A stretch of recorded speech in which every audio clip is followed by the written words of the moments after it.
কি যে মর্মান্তিক দুঃখজনক ঘটনা ঘটেছে মোহাম্মদপুরে, বিস্ময়কর।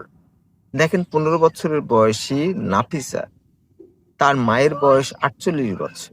নাফিসার বাবা হচ্ছে আজিজুল, সে ইংলিশ মিডিয়াম স্কুলে পড়ায়। সে স্কুলে আছে। কি ঘটেছে দেখেন, কাজের একটা মেয়ে, যে মেয়েটা মাত্র ৪ দিন আগে তাদের বাড়িতে কাজ শুরু করেছে।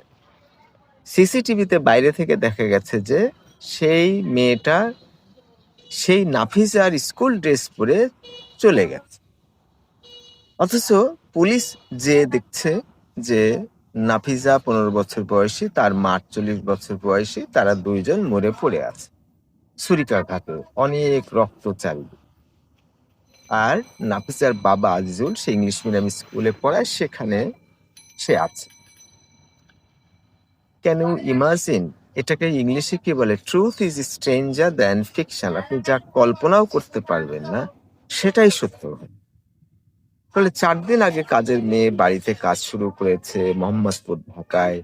সেখানে তার মেয়ে ১৫ বছর বয়সী নাফিজা, তার মা ৪৮ বছর বয়সী, তাদেরকে ছুরিকাঘাত করে কাজের মেয়ে মেরে চলে গেছে। কিভাবে বোঝা যাচ্ছে? নিচে সিসিটিভি ক্যামেরা ছিল, সেখানে দেখা যাচ্ছে যে নাফিজার স্কুল ড্রেস পরে ওই মেয়েটা বেরিয়ে।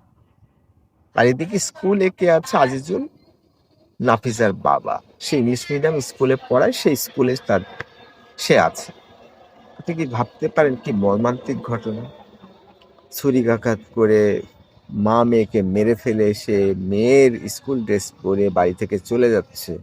আবার সে মেয়েটা মাত্র ৪ দিন আগে সেই বাড়িতে কাজ শুরু করেছে। এখন পুলিশ ইনভেস্টিগেট করছে। মোটিভ কি কিছুই বলা যাচ্ছে না। অদ্ভুত, অস্বাভাবিক, ভয়ঙ্কর, বীভৎস ঘটনা।